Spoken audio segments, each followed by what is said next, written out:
हम्म, तो आज मैं एक एल्गोरिथम डिजाइन टेक्निक हमारे पास जो है वो डिस्कस करने जा रहा हूँ। There are certain algorithm design techniques जिनकी मदद से आप बहुत अच्छी एल्गोरिथम्स कुछ प्रॉब्लम्स के लिए लिख सकते हैं।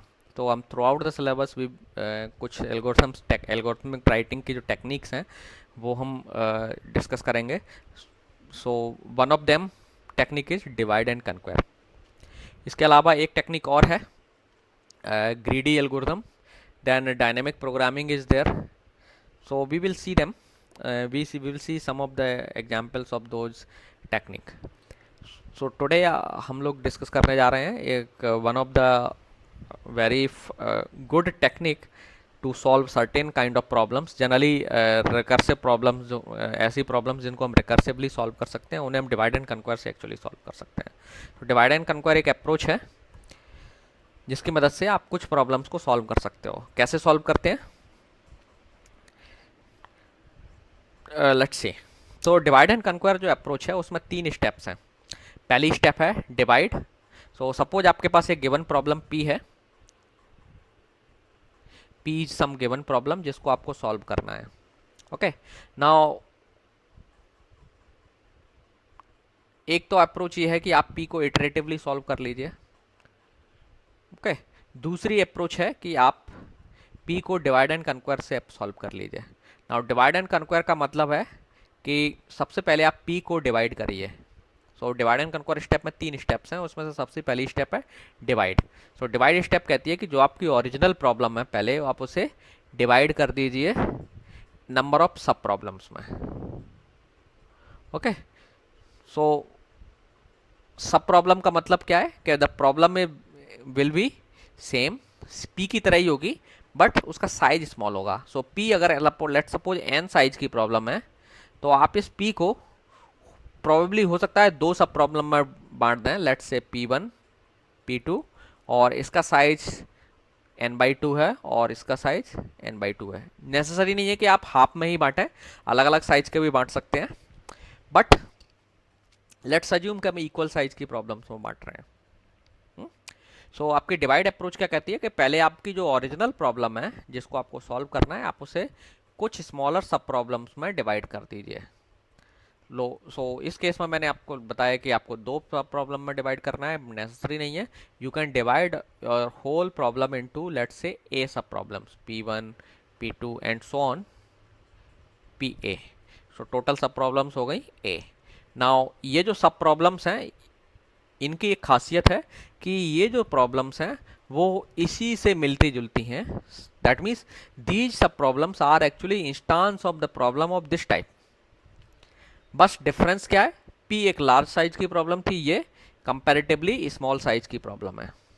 ठीक है, नाउ अज्यूम करिए आपने प्रॉब्लम को ए साइज में बांटा है और हर एक का साइज इक्वल है, तो इनका सबका साइज कितना होगा, n/a। So let's say n/a equal to b है, तो आप इनको सब प्रॉब्लम्स में बांट देते हैं। जो डिवाइड एंड कन्क्वायर एक्चुअली आपने सुना होगा कि अंग्रेज जो ना डिवाइड एंड रूल पॉलिसी अपनाते थे, सो ये उसी से इंस्पायर्ड है। डिवाइड एंड रूल में क्या होता था कि आपका जो अगर एनिमी है जिसको आपको रूल करना चाहते हैं, अपोजिट में है जो है, आप उसको पहले डिवाइड कर दीजिए, उसके अंदर फूड डाल दीजिए, और जब आप उसके अंदर फूड डाल देते हैं देन वो मतलब उसमें अगर एक मान लीजिए अपोजिट में आपके अपोजिशन में कोई है तो आप उससे पहले डिवाइड कर दीजिए। उसकी लेट से अपोजिट फैमिली है कोई जिससे आपके नहीं बनती है या आप उनको हराना चाहते हैं, तो आप उस फैमिली में फूड डाल दीजिए, तो फैमिली क्या होगा, कई सब फैमिलीज में डिवाइड हो जाएगी, और फिर आप इंडिविजुअल को आसानी से कंट्रोल करके या उनको हरा सकते हो। तो अंग्रेज़ों ने भी यही किया था कि हमारे यहाँ जितने भी राजा और ये सब थे उनको यूनाइट नहीं होने दिया, उनको हमेशा डिवाइड रखा है ना, और डिवाइड रखने के बाद फिर उनको आसानी से वो रूल कर पाए हम लोगों के ऊपर।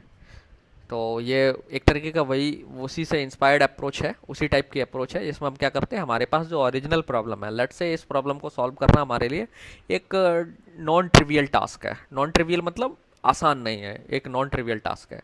तो हम क्या करते हैं कि इस प्रॉब्लम को स्मॉलर सब प्रॉब्लम्स में डिवाइड कर देंगे जिनको सॉल्व करना एक ट्रिवियल टास्क होगा। तो हम इस प्रॉब्लम को इस तरीके से डिवाइड कर देंगे पी को कि हमें छोटी छोटी सब प्रॉब्लम्स मिल जाएंगे, और वो सब प्रॉब्लम्स इतनी छोटी होंगी कि हम उन्हें आसानी से सॉल्व कर लेंगे। दैट मीन्स वो ट्रिवियल टू सॉल्व हो जाएंगे। ट्रिवियल टू सॉल्व का मतलब है they are very small problem, और वो बहुत कम ही एफर्ट के साथ हम उन्हें सॉल्व कर लेंगे। ओके, नाउ डिवाइड जो प्रॉब्लम है नेसेसरी नहीं है एक ही बार में सक्सेसफुल हो जाए। हो सकता है आपने एक पहले प्रॉब्लम को दो सब प्रॉब्लम में डिवाइड किया, लेकिन देखा कि वो दोनों सब प्रॉब्लम्स अभी भी ट्रिवियल नहीं है सॉल्व करने के लिए। ट्रिवियल का मतलब अलग अलग प्रॉब्लम के केस में अलग अलग हो सकता है। सो ट्रिवियल का मतलब आपको अभी इतना समझना है कि trivial means a problem that which is not easy to solve. Problem को सॉल्व करना ईजी नहीं है, अभी आसान नहीं है। सो हम उसे बोलते हैं कि ये प्रॉब्लम नॉन ट्रिवियल है। लेकिन अगर किसी प्रॉब्लम को आप आसानी से सॉल्व कर लेंगे देन हम कहेंगे कि दिस प्रॉब्लम इज ट्रिवियल। ठीक है, trivial and non trivial. So आपकी जो प्रॉब्लम पी है ये अभी non trivial to solve, non trivial problem है सॉल्व करने के लिए। तो हमें इस पी को सॉल्व नहीं करना है। हम क्या करेंगे, पी को पहले डिवाइड कर देंगे। अब लेट से पी को डिवाइड करने के बाद आपने दो सब प्रॉब्लम जनरेट की, P1 P2। Now P1 P2 हो सकता है ट्रिवियल हो। अगर दोनों ट्रिवियल प्रॉब्लम है, ट्रिवियल का मतलब बहुत कम एफर्ट में सॉल्व हो जाएंगे, तो आपका काम बन जाएगा। नहीं है ये अगर ट्रिवियल, तो हम इसे फर्दर और प्रॉब्लम्स में डिवाइड कर देंगे। तो मे बी 2 में डिवाइड करें या 4 में डिवाइड करें, it depends on your how do you want to take this problem. ठीक है, तो हम इसको क्या करेंगे, P1 को फर्दर डिवाइड कर देंगे, सिमिलरली P2 को भी डिवाइड करेंगे, और फिर और सब प्रॉब्लम्स बना लेंगे। लेट से P11 बना ली, P12 बना ली इसको सॉल्व करने पर, एंड सिमिलरली P2 को और आगे हमने डिवाइड कर दिया। और इस प्रोसेस को हम रिकर्सिवली तब तक कंटिन्यू करते हैं जब तक कि हमें ऐसी सब प्रॉब्लम्स नहीं मिल जाती हैं जिन्हें सॉल्व करना एक ट्रिवियल टास्क हो। तो this is your divide approach. ठीक है, पहले हमने क्या किया, अपनी प्रॉब्लम को डिवाइड करना शुरू किया, और डिवाइड करने की जो अप्रोच है हमारी, ये मल्टीपल स्टेप वाली प्रॉब्लम होगी। मतलब हम multiple time multiple steps follow करते हुए एक प्रॉब्लम को छोटी छोटी सब प्रॉब्लम्स में डिवाइड कर देंगे। और जब आपकी प्रॉब्लम डिवाइड हो जाएंगी, सो डिवीजन जब डिवाइड स्टेप कंप्लीट हो जाएगी, तो आपके पास सेट ऑफ सब प्रॉब्लम्स मिलेंगी। वो केप सब प्रॉब्लम सपोज आपके पास है। अब आप इन सब प्रॉब्लम्स को, चूंकि ये ट्रिवियल हैं सॉल्व करने में, तो आप इनको आसानी से सॉल्व कर लोगे, ट्रिवियल प्रॉब्लम इनको सॉल्व कर लोगे। सो इस अप्रोच को, इस स्टेप को बोलते हैं कॉन्क्वायर स्टेप। सो कॉन्क्वायर स्टेप में हम क्या करते हैं, जो सब प्रॉब्लम्स हमारी जनरेट हो गई हैं, जो ट्रिवियल सब प्रॉब्लम्स हैं, ठीक है, सो कॉन्क्वायर स्टेप में हम क्या करते हैं, ये जो ट्रिवियल सब प्रॉब्लम्स हैं इनको इंडिविजुअली हम सॉल्व कर लेते हैं। तो चूंकि ये प्रॉब्लम सब ट्रिवियल हो चुकी हैं, तो ट्रिवियल हैं, तो हम इसे बहुत आसानी से बिना बिना बहुत ज़्यादा एफर्ट लगाए हुए सॉल्व कर लेंगे। तो ये इंडिविजुअल सब प्रॉब्लम सॉल्व हो गई हैं। तो इस स्टेप के बाद आपकी ये जो सब प्रॉब्लम्स बनाई थी आपने, ये सब सॉल्व हो गई हैं, इनका सॉल्यूशन निकल के आया है। लेकिन इनके सॉल्यूशन से अभी अपना फाइनल सॉल्यूशन नहीं बनेगा। अब हम क्या करेंगे, ये जो ट्रिवियल सॉल्यूशंस, ट्रिवियल प्रॉब्लम जो ऑलरेडी सॉल्व हो चुकी हैं, अब इनसे क्या करेंगे, ओरिजिनल जो प्रॉब्लम है इसका सॉल्यूशन कंस्ट्रक्ट करेंगे। तो इसके लिए हम तीसरी स्टेप फॉलो करेंगे, वो है कंबाइंड स्टेप। तो कंबाइंड स्टेप में हम क्या करेंगे, जो ट्रिवियल सॉल्व प्रॉब्लम्स हैं उनको एक एक करके स्टेप बाय स्टेप रिकर्सिवली या मल्टीपल स्टेजेस में उनको ऐड कर कंबाइन करते जाएंगे। कंबाइन का मतलब मिला देंगे, और मिलाने पर एक लार्जर सब प्रॉब्लम बना लेंगे जो पी का ही इंस्टांस है और पी के जैसा ही है। ओके, बट वो स्मॉलर सब प्रॉब्लम्स थी उनसे थोड़ी सी लार्जर है। और इस तरीके से वापस हम प्रॉब्लम्स को कंबाइन करते करते, इनके जो सॉल्यूशंस हैं उनको कंबाइन करते करते ओरिजिनल पी को अचीव कर लेंगे। और फाइनली जो हमारे पास फाइनल जो प्रॉब्लम बनेगी P, that will be solved, क्योंकि हमारी इंडिविजुअल प्रॉब्लम सॉल्व थी और हमने सॉल्व करते समय सावधानी से उनको कंबाइन करके ओरिजिनल प्रॉब्लम का सॉल्यूशन कंस्ट्रक्ट कर लेंगे। Okay, so divide and conquer approach में ये 3 स्टेप्स होती हैं ना। कुछ एल्गोरिथम्स के केस में हो सकता है कि आपको कन्क्वायर ना करना पड़े, प्रॉब्लम ऑलरेडी अपने आप ही सॉल्व हो जाए डिवाइड करने में। कुछ केसेस में हो सकता है कि आपने डिवाइड और कन्क्वायर किया, कंबाइन करने की जरूरत, कंबाइन करने में आपका बहुत कम एफर्ट लगा या कोई एफर्ट ही नहीं लगा। सो इट डिपेंड्स, लेकिन divide step will be necessary. So divide step will be important. Okay, now कैसे डिवाइड करना है, कैसे कन्क्वायर करना है और कंबाइंड कैसे करना है, क्या अप्रोच होगी, ये अलग अलग तरीके हो सकते हैं। प्रॉब्लम को डिवाइड करने के तरीके अलग अलग हो सकते हैं, दैट डिपेंड ऑन कौन सी प्रॉब्लम को आप सॉल्व कर रहे हैं। सिमिलरली कन्क्वायर की भी अप्रोच अलग अलग हो सकती है कि इंडिविजुअल प्रॉब्लम को कैसे सॉल्व करना है, स्मॉल जो है वो अलग अलग प्रॉब्लम के लिए अलग अलग हो सकती है। ठीक है, अलग अलग प्रॉब्लम से मतलब दूसरी प्रॉब्लम पी डैश के लिए आपको ये तीनों स्टेप्स हो सकता है अलग तरीके से करना पड़े, बट लेकिन आपकी जो डिवाइड एंड कंकर अप्रोच है उसमें ये तीनों अप्रोच होंगे। ओके, नाउ जब हम डिवाइड एंड कंकर अप्रोच वाली जो भी एल्गोरिथम्स हैं उनकी टाइम कॉम्प्लेक्सिटी निकालेंगे, तो टाइम कॉम्प्लेक्सिटी कुछ इस तरीके से होगी। सो लेट्स से जो डिवाइड एंड कंकर प्रॉब्लम है उसकी पी उसकी टाइम कॉम्प्लेक्सिटी टी एन है, तो हम टी एन का फॉर्मूला कुछ इस तरीके से कंस्ट्रक्ट करेंगे। P T N equal to होगा थीटा वन अगर N is less than equal to C. So N is less than equal to C का मतलब क्या है, यहाँ पे सी क्या है, जो ट्रिवियल सब प्रॉब्लम बनाई थी उसका size, C is the size of a trivial sub problem.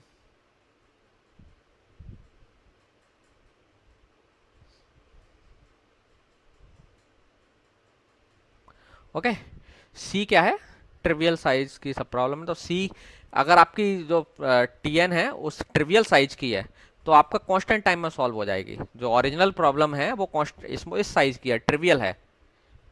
Trivial मतलब इतनी छोटी है, ओरिजिनल प्रॉब्लम आपको जो दी गई है वो ऑलरेडी छोटी है, स्मॉल है, और वो ट्रिवियल है, उसको सॉल्व करना आसान है, तो आपको एक कांस्टेंट टाइम में आपका काम बन जाएगा। थीटा वन का मतलब होता है कांस्टेंट टाइम। ठीक है, कांस्टेंट टाइम दैट मीन्स ये टाइम इनपुट के साइज पर डिपेंड नहीं करता है।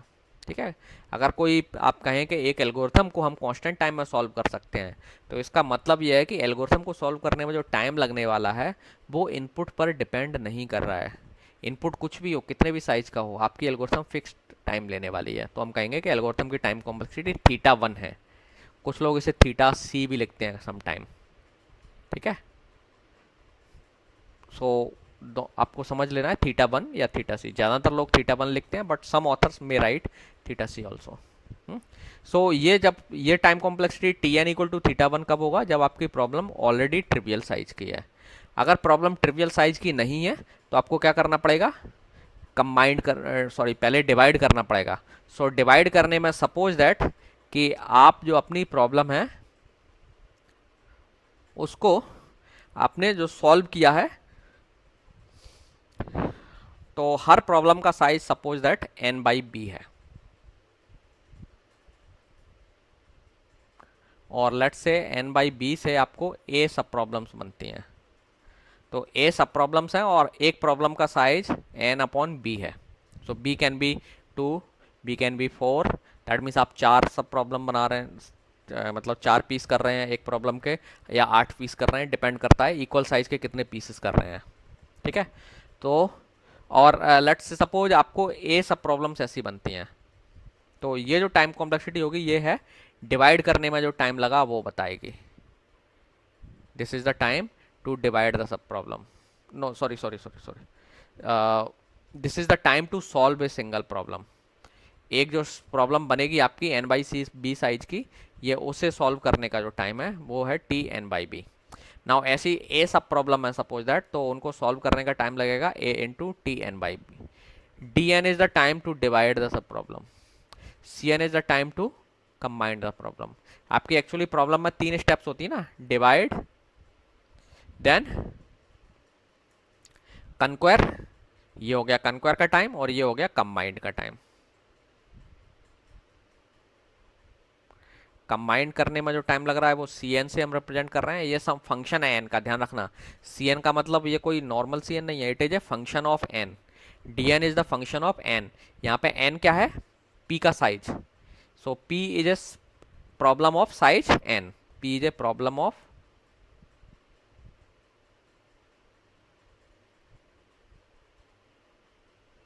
Size N. सो आपने एन साइज की प्रॉब्लम को क्या किया है, ए सब प्रॉब्लम में बांटा है, और उसका प्रॉब्लम का साइज है एन अपॉन बी। ठीक है, सो अगर एन साइज की प्रॉब्लम को सॉल्व करने में टी एन टाइम लगता है, तो एन अपॉन बी साइज की प्रॉब्लम को सॉल्व करने में कितना टाइम लगेगा, टी एन बाई बी। और ऐसी कितनी सब प्रॉब्लम है, ए है, तो ए इंटू टी एन बाई आप कर देंगे, तो ये प्रॉब्लम को जो है आपको सॉल्व करने का जो टाइम है वो हो गया आपका, यू कैन से दैट कंक्वायर करने का टोटल टाइम। ये आपका हो गया डिवाइड करने का टाइम। तो ये डिपेंड करेगा कि आप डिवाइड कैसे कर रहे हैं, उससे आएगा। और ये टाइम है कंबाइंड करने का टाइम। तो कंबाइंड कैसे कर रहे हैं आप, ये उसका टाइम होगा। Okay, so this will be the actually formula, general, this will be the generalize formula.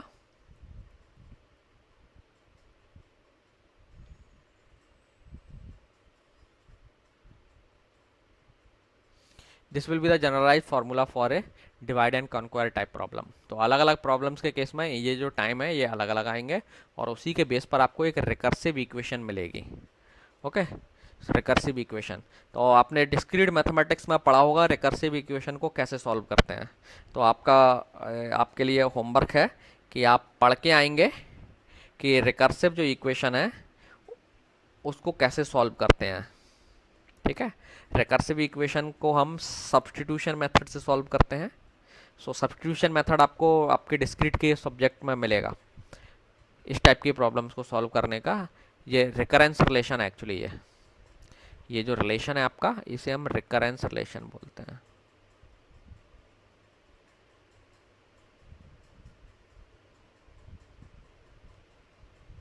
सो इसे सॉल्व करने के लिए आप जो है सब्स्टिट्यूशन मेथड का यूज करते हैं। और भी मेथड है, एक ट्री बेस्ड मेथड भी है, तीसरा मेथड है मास्टर थ्योरम के थ्रू कर सकते हैं। So we will see that. तो ये तो हो गया general idea of divide and conquer. Sorry, let me repeat मैंने क्या बताया आपको, उसको समराइज कर देता हूँ। So divide and conquer approach क्या है, एक प्रॉब्लम सॉल्विंग के अप्रोच है।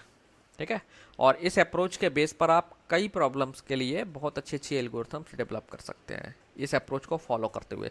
सो ये एक एल्गोरिथम के डिजाइन की टेक्निक है, ऑलरेडी डेवलप्ड टेक्निक है। आपको इस टेक्निक को सिर्फ फॉलो करते हुए, आप इस टेक्निक को फॉलो करते हुए कई प्रॉब्लम्स को सॉल्व कर सकते हो।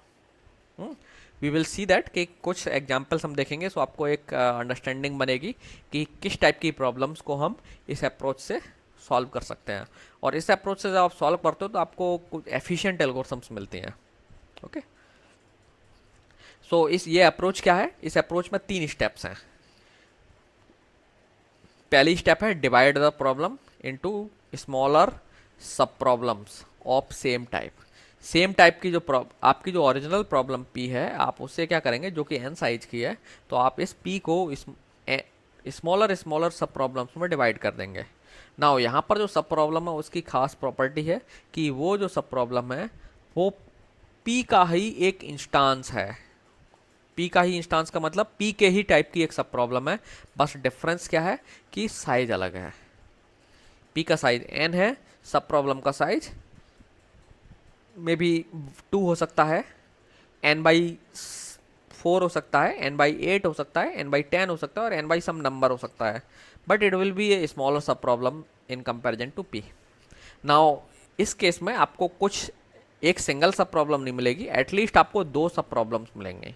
So you will have let's say के सब प्रॉब्लम्स।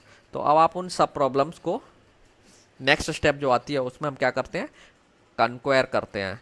सो कंक्वायर का मतलब है कि इंडिविजुअल जो सब प्रॉब्लम्स बन गई हैं आपकी, जो ट्रिवियल टू सॉल्व हैं, उनको एक एक करके सॉल्व कर लेना।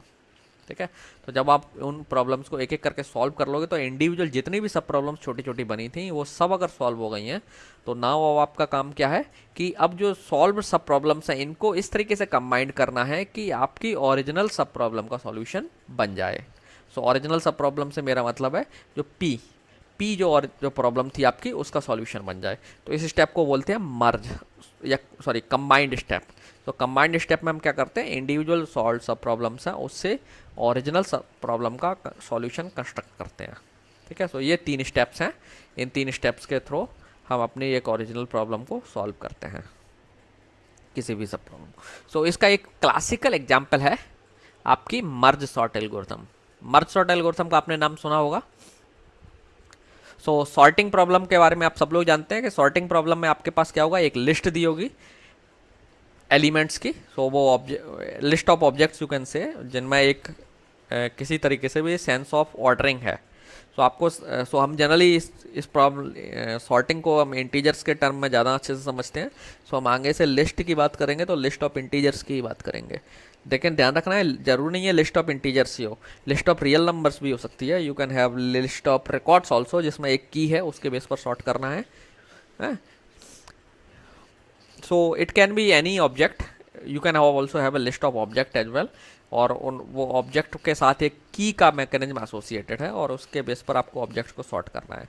लेट्स से पर्सन्स हैं, पर्सन है जो ऑब्जेक्ट, और उनको ही सॉर्टिंग करनी है based on the Aadhaar number, their Aadhaar number. तो इस केस में Aadhaar number will be the key, तो आधार नंबर के बेस पर सॉर्टिंग होगी, ना कि पर्सन्स के बेस पर। सो सिंपलिसिटी के लिए हम मानते हैं कि आपको एक गिवन प्रॉब्लम है जिसमें आपको लिस्ट ऑफ इंटीजर्स दिया गया है और आपको इसे सॉर्ट करना है। सॉर्टिंग प्रॉब्लम सब लोग जानते हैं, तो सॉर्टिंग प्रॉब्लम का मतलब है given a list of numbers and sorting means to arrange them in either in increasing order और डिक्रीजिंग ऑर्डर। ठीक है, तो बाय डिफॉल्ट हम इंक्रीजिंग ऑर्डर मान के चलते हैं।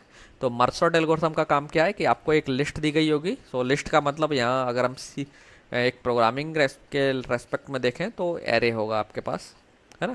सो हम इसको सी के टर्म में ही इस एल्गोरिथम को समझने की कोशिश करेंगे। तो हमारा जो प्रोग्रामिंग बैकग्राउंड हम लेकर के चलेंगे साथ में, वो हम सी का ही लेकर चलेंगे। ठीक है, C++।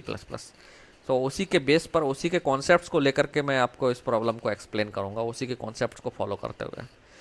सो मर्ज सॉर्ट प्रॉब्लम क्या है, मर्ज सॉर्ट एल्गोरिथम क्या है? मर्ज सॉर्ट एल्गोरिथम क्या करती है, एक लेट से आपको एक एरे दिया गया है ए, जो कि इंटीजर्स का एरे है, और आपको इसको सॉर्ट करना है इंक्रीजिंग ऑर्डर में।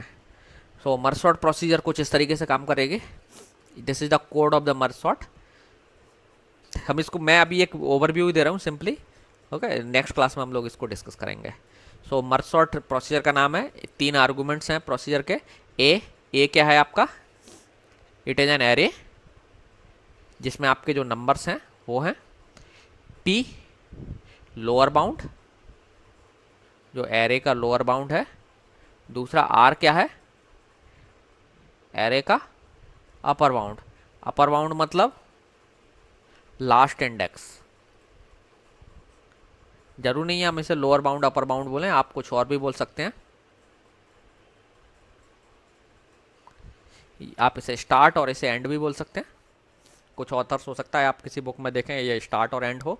सो पी और आर का मतलब है पी एरे का पहला इंडेक्स, आर एरे का लास्ट इंडेक्स। ठीक है, सो एरे का साइज क्या होगा, आर माइनस पी प्लस 1, है ना। आप जानते हैं मैंने 1 क्यों ऐड किया है।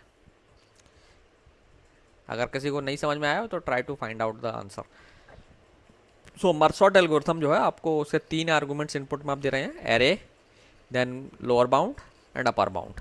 ठीक है, नाउ जैसा कि मैंने आपको बताया था कि मर्ज सॉर्ट एल्गोरिथम कैसे एल्गोरिथम है, डिवाइड एंड कन्क्वायर बेस्ड एल्गोरिथम है।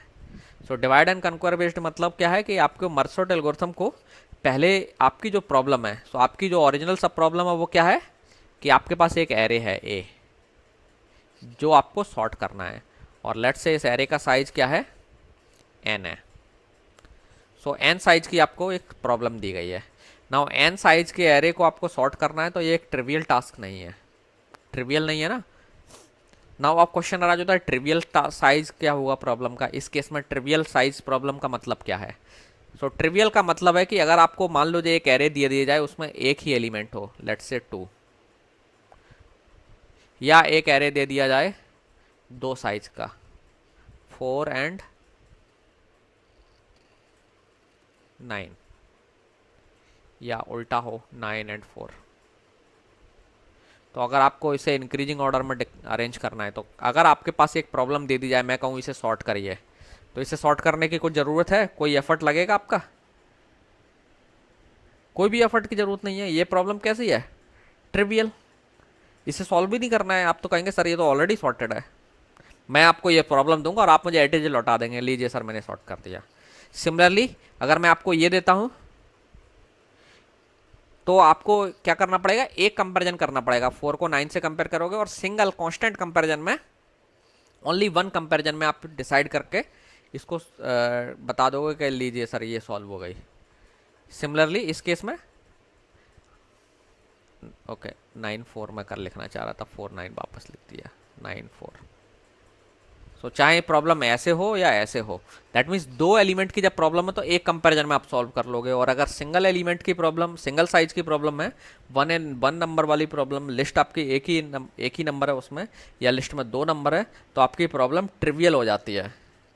अगर आपकी लिस्ट में एक ही आइटम है, एक ही नंबर है, तो आप बिना किसी एफर्ट के, बिना कोई कंपैरिजन किए आप सॉर्ट कर सकते हैं एरे को। अगर आपका एरे में 2 नंबर्स हैं केवल, तो आप एक कंपैरिजन में हमेशा, आप नंबर के कितने भी बड़े हों कोई मत फर्क नहीं पड़ता है उससे, है ना, सिर्फ एक कंपैरिजन में आप इसे सॉर्ट कर देंगे।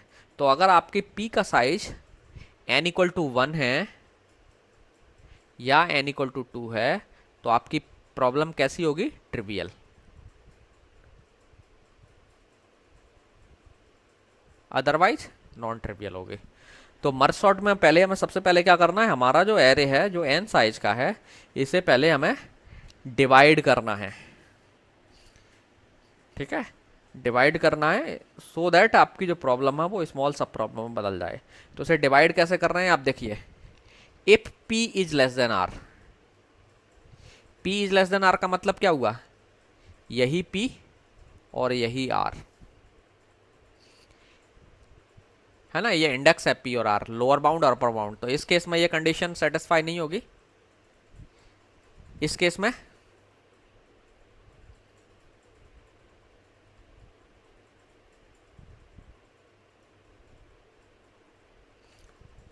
सेटिस्फाई हो जाएगी। ठीक है, ये p लेट से 1, ये 2, तो कंपैरिजन करेंगे तो लेस देन होगा। ठीक है, तो यहाँ पे हम क्या कर रहे हैं इस कंडीशन में, ये जो मर्ज सॉर्ट की पहली स्टेप है, ये क्या कर रही है, डिवाइड करने जा रही है। तो ये क्या चेक कर रही है कि अगर p is less then r है, तो क्या करिए, एल्गोरिथम को बीच, आपका जो प्रॉब्लम है उसको बीच से डिवाइड कर दीजिए। ये मिड पॉइंट निकाला। सो ये जो स्टेप है, ये स्टेप चेक कर रही है कि प्रॉब्लम का साइज ट्रिवियल नहीं है क्या। अगर ये कंडीशन ट्रू होती है, इसका मतलब प्रॉब्लम का साइज ट्रिवियल नहीं है। ठीक है, तो इस केस में इन्होंने ट्रिवियल साइज 1 का लिया है, आप चाहते तो 2 का साइज भी ट्रिवियल मान के चल सकते थे। ठीक है, नो प्रॉब्लम। कुछ प्रॉब्लम्स में आप देखेंगे, जैसे क्विक सॉर्ट में देखेंगे हम 2 साइज की प्रॉब्लम को भी ट्रिवियल मान लेंगे। So it depends. Okay, so for this problem trivial size आपने ये लिया है। सो अगर p is less then r है, इसका मतलब क्या है, आपकी प्रॉब्लम ट्रिवियल नहीं है।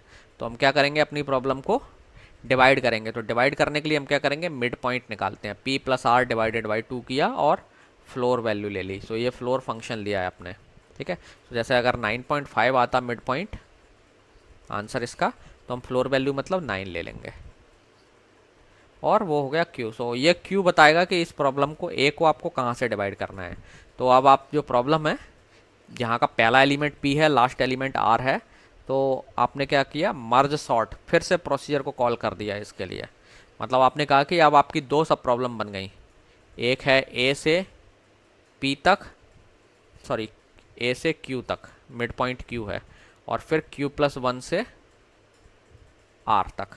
तो एक ये सब प्रॉब्लम, सो a से p से q तक की आपने एक सब प्रॉब्लम, इसको भी आपने मर्ज सॉर्ट कॉल कर दिया रिकर्सिवली, और इसको भी कॉल कर लिया q+1 से r।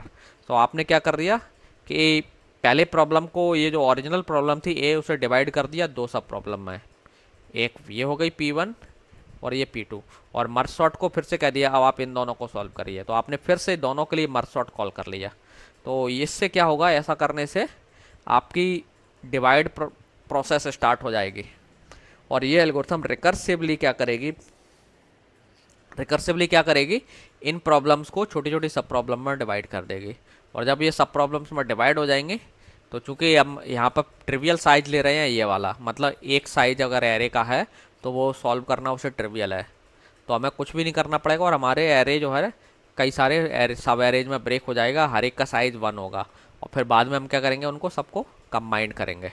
सो आज हम लोग यहीं क्लोज करते हैं। नेक्स्ट क्लास में मैं इसको डिटेल में आपके साथ डिस्कस करूँगा, मर्ज सॉर्ट प्रोसीजर को। ओके।